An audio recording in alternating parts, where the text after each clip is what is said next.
We're moving on to the Torrontes. So here we're in Salta. So this is a region that's famous for high altitude vineyards, very warm days, very cool nights. Is that did I characterize that well? Yes, exactly.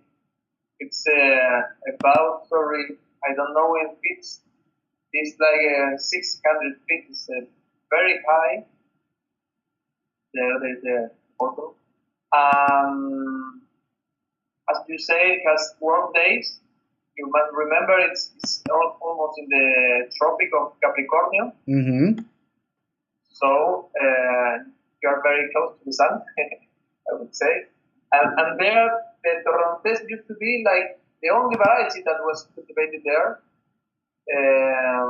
It represented more than 80%. Now there has been lots of vineyard planted of Malbec and Cabernet also, but it's very beautiful. I would say that if you come to Argentina, you must not lose Cafayate. It's a fantastic, like magic place. And you said earlier, you mentioned 650. I think you meant 6,050 feet. You were talking about the, yes. Sorry. It's a little bit of a difference. So it's very, very high, some of the highest vineyards on earth, especially with this scale. This is a fairly intensely planted region. It's not just one small vineyard here and one small vineyard there, right?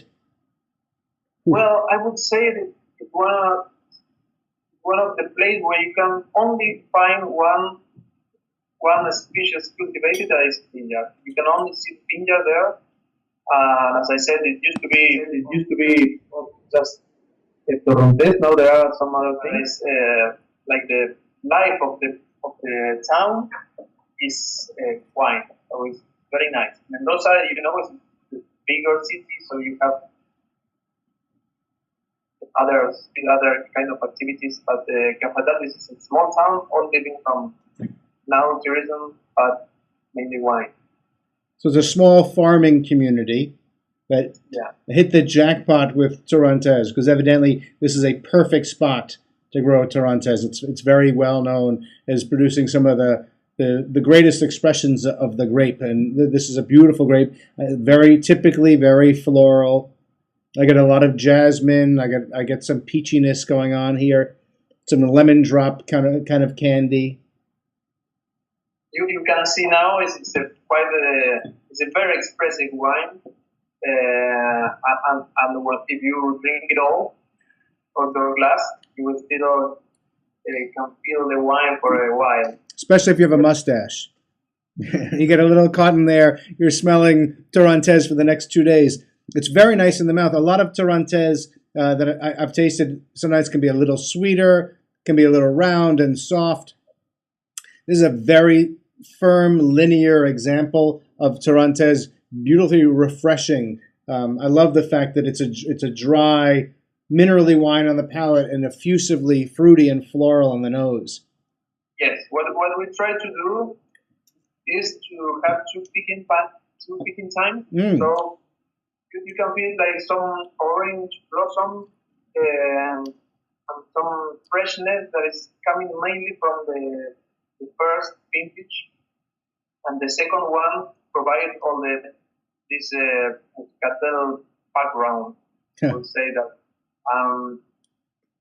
in the mouth, even if this has not been in contact with the oak, just spineless is still time fermented. It has a lot of good body, has a good acidity, and it's a long wine. How much time separates the first harvest from the second harvest?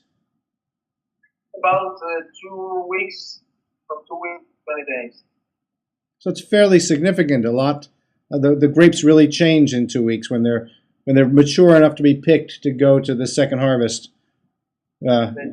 You really are making two different wines, and you have a chef in the winery.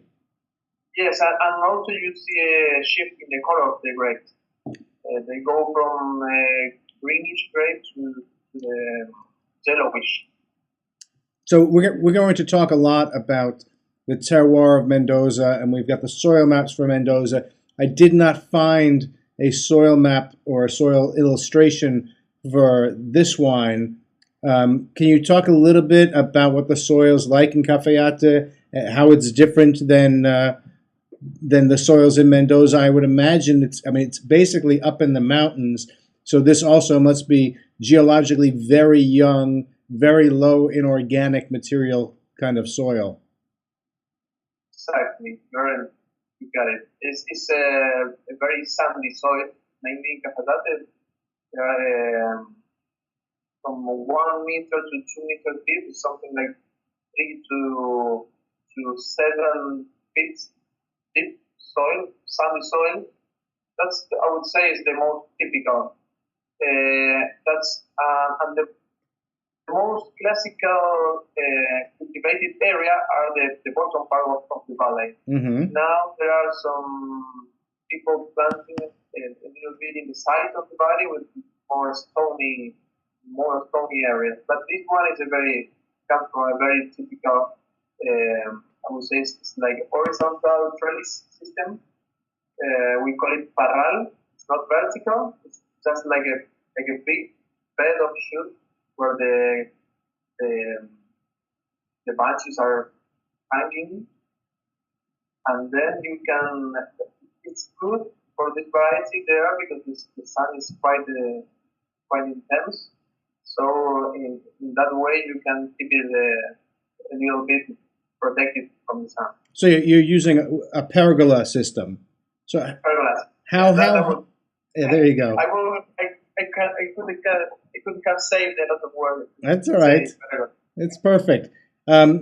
How tall is the pergola? And that's the traditional way of trellising Torrontes Yeah. in Argentina to give it some Yes. protection from the sun? Yes, I would say it's very traditional, not only for Torrontés, but with all the Creole varieties that we have. Mm-hmm.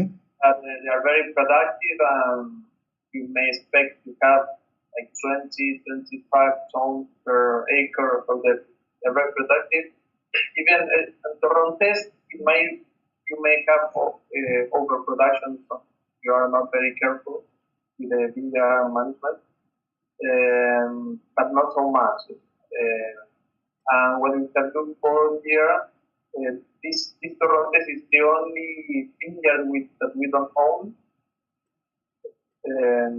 So we have been looking for a producer with a low yield. Very important.